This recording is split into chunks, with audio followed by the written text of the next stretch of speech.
9 o'clock in the morning yet, and with me is Guy McKillen. He's a beer knight. I've never heard of a beer night. Nice to see you as well. And you brought a variety of beers for us this morning. They all have different tastes, and they all have different alcohol contents. Let's start at the end. This has the lowest content, is that right? Yeah, there's sort of 2 or 3 themes we're talking about here with relation to, entertaining in summer with beer. And we've aligned these lighter to stronger in alcohol, actually, because I think alcohol range is a sensible consideration when entertaining, of course.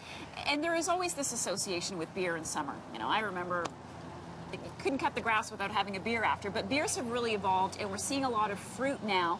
But you're saying that there's a history to the fruit. This is not just a new trend. Yeah, I mean, there are a lot of fruit beverages out there that I can't vouch for, but what all of these are about here are about romantic, historical, authentic origins.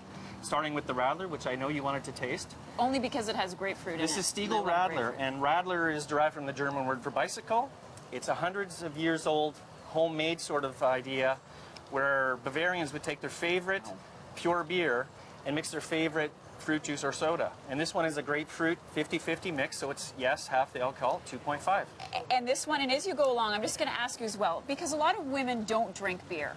Are they more apt to drink a beer that has a fruity I think it's a nice place to start, and it opens our aperture, men or women, for what beer is. Women have been, I don't want to say ostracized, but left out of the beer marketing game for decades in North America, so it's about sports and who gets the girl and all that stuff, and toilet humor. Anyways, this is about quality of ingredients, authentic origins, and a wider aperture of what beer is. Okay, so I'm going to sip this one while you got the Radler. Next, I want to tell you about the Früli. Früli is 4.1 in alcohol. Okay. And it's Belgian. The Stiegl Radler is Austrian.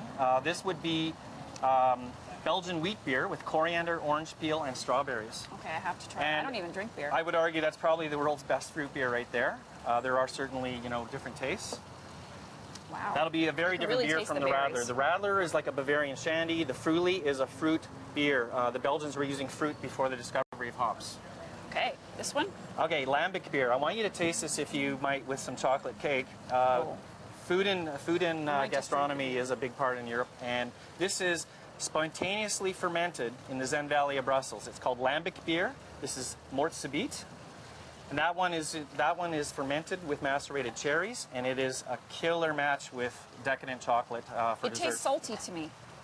I don't know, maybe it's because I've been drinking it might be a sequence of tasting or what you had for breakfast, I can't say. But I would highly recommend that in a beer dinner.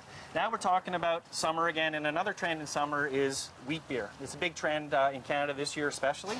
We have here from Germany Erdinger, the world's #1 selling wheat, from a family-owned brewery that only makes wheat. And more importantly, they make it with the Bavarian Pure Law, which only means the 4 natural ingredients of beer are used. Okay. And you're actually drinking the alcohol-free version. That might be better. This is the #1 alcohol-free beer in the world, and surprise, surprise, it tastes good, which is kind of rare for non-alcoholic beer.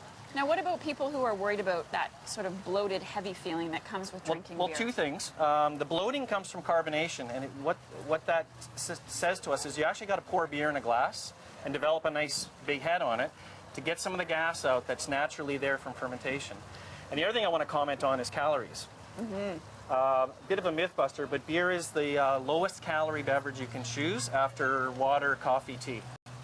Everything else is higher in calorie per unit volume.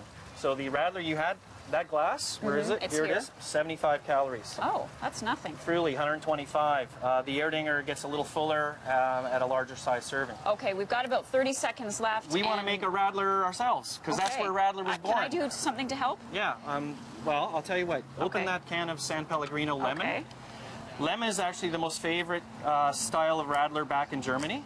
And quite literally, they would actually take about half of a regular Bavarian Pure Law beer, like a Stiegl, for example. Okay. Top it up with the San Pellegrino lemon. Guy, thank you so much. We're going to go got is a lemon Radler. Thank you. That's lovely. And we'll continue making beverages, and we'll be right back. Thank you very much. Thank you so much.